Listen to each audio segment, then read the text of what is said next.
By now I'm sure you've all heard that Canada has, officially, been validated by the US.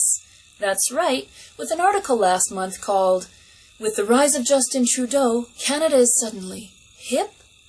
The New York Times stated Canadians' desperate need for recognition from their American neighbors. Because in between our busy schedules of snowshoeing to the office and lumberjackets and mucklucks and chasing polar bears off the yard, we like to glue ourselves to the TV screen and the computer monitor, trying to glean any shred of recognition from our southern neighbors who, let's be honest, a lot of the time don't even seem to know we exist. A country long stereotyped, by whom I don't know, as a home to square-jawed Mounties and beer-swilling hosers has, with the election of the photogenic young Prime Minister Justin Trudeau, become suddenly, dare I say it, hip? You know, the idea that our neighbor to the north, Canada, is a frozen cultural wasteland populated with hopelessly unstylish citizens is quickly becoming so outdated as to be almost offensive. Reaction by Canadians to the news that we are now hip has been mixed. Hip? What are you talking about, hip? I mean slipping on the ice and breaking my goddamn hip?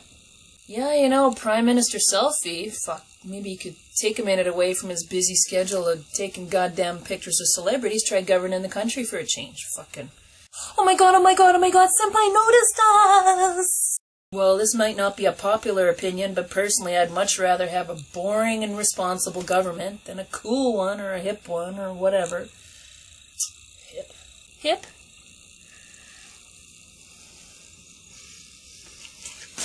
Yeah, I'm looking forward to that 1 month of the year when I can actually let my hipness be seen.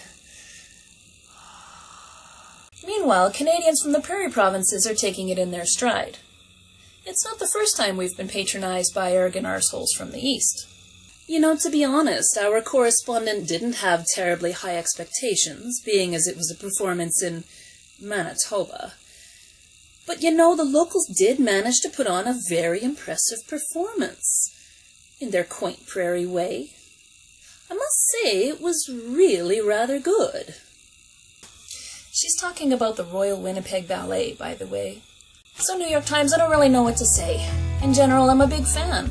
I like the fact that you spend a lot of money doing investigative reporting that most newspapers don't have the money to do anymore. There's some amazing articles by people who are experts in their fields. But this one, New York Times, with your tone deafness and your condescending arseholiness, I'm afraid you struck out big time. Better luck next time, eh? The idea that our neighbor to the north,